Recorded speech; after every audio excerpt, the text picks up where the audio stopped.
Poppin' B. Herpock here, and welcome back to another episode of Race the Ramen, the show where I attempt to review something unscripted in the amount of time it takes to boil an instant ramen. And today we'll be taking a look at Godzilla Minus One, showing now in theaters. Alright, we're going to start the timer right now. Okay, so Godzilla Minus One.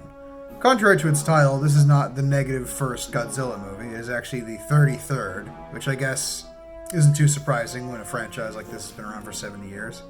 But yeah, Godzilla Minus One is the newest Godzilla movie, and this is a Japanese production. This has nothing to do with the legendary MonsterVerse, which there was a trailer for recently, with big American money and King Kong. No.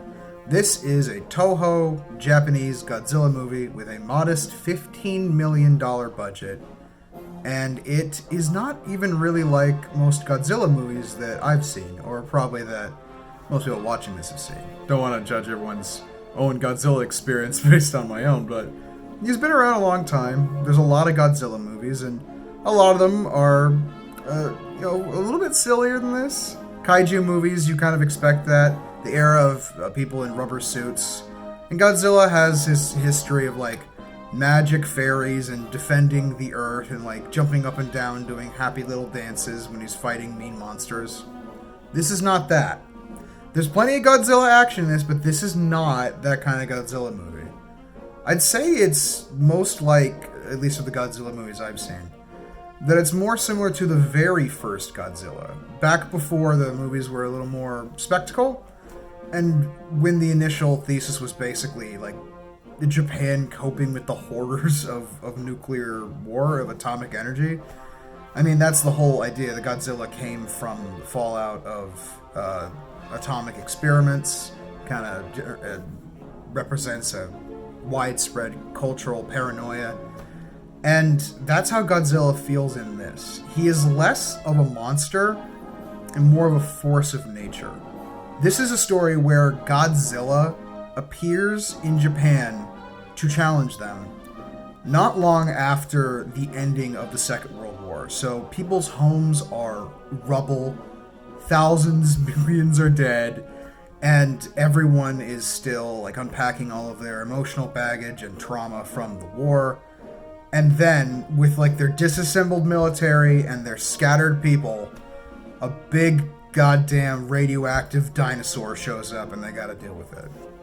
It feels more like a war drama or a character study, period piece than a Godzilla movie. Every scene with Godzilla in it is good and it's paced out well, but you actually have a great deal of time spent with the human characters. And as a rarity for this franchise, I don't just like the human characters, I care about them. I'm interested in the scenes where they are the focus. I can put up with the fact that Godzilla is not immediately on screen, because I'm invested in the human drama of these people. It's a really, well-scripted, well-paced movie, despite occasional slow points, I guess. And everyone has a clear point in the story, a little arc, something to affect what happens towards the end. And just the balance of tone and everything with all of these balls in the air is really impressive. And I mentioned already, this is a $15 million movie. And it looks better than so many recent Hollywood movies with 5-10 times the budget. I saw Wish recently. I don't know if I'm going to review it. But that movie had a $200 million budget. Couldn't see it. Again, this Godzilla movie has a $15 million budget. And it looks like cinema. It looks like they took time to animate everything cleanly and think about where everything goes in the story. It's a surprisingly emotional, impactful experience.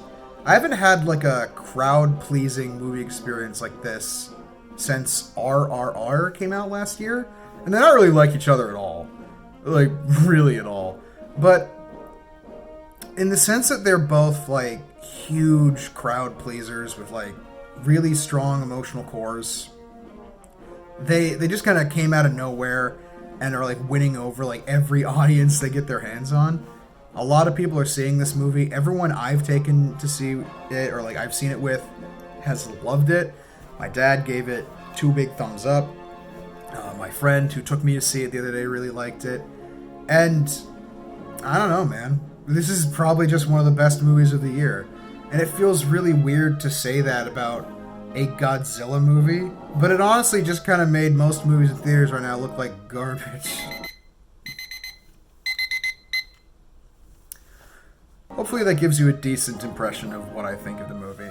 There's a lot of intricate details and little surprises pertinent to the story and the era in which it takes place, so I don't want to go into a ton of detail here and spoil it for people. But just know that this is, I think, the first Godzilla movie from Japan since Shin Godzilla. And for a long time, people were saying Shin Godzilla might be the best Godzilla. People are starting to say this is the best Godzilla, and right now, I am inclined to agree. I have some small problems with it that make me hesitate on giving it just a slightly higher score, but just know, of all the movies that have been in theaters this year, and especially of all the movies that are in theaters right now, this one is absolutely worth your time. If you like a good movie, if you like a good kaiju fights, if you like drama and the human condition and exploring ideas of like the horrors of war and survivor's guilt through a giant fire-breathing lizard and some kick-ass visuals and characters and stuff, go for it. I give Godzilla Minus One a 9 out of 10. And I think that's why it's called Minus One, because it's a 9 out of 10. But really, this is a really, really good movie. Like, not just a see in theaters, enjoy it on the big screen kind of thing, but just like a well-oiled, well-structured movie. Apparently the director spent like 3 years working on this script, getting it perfect, and it shows.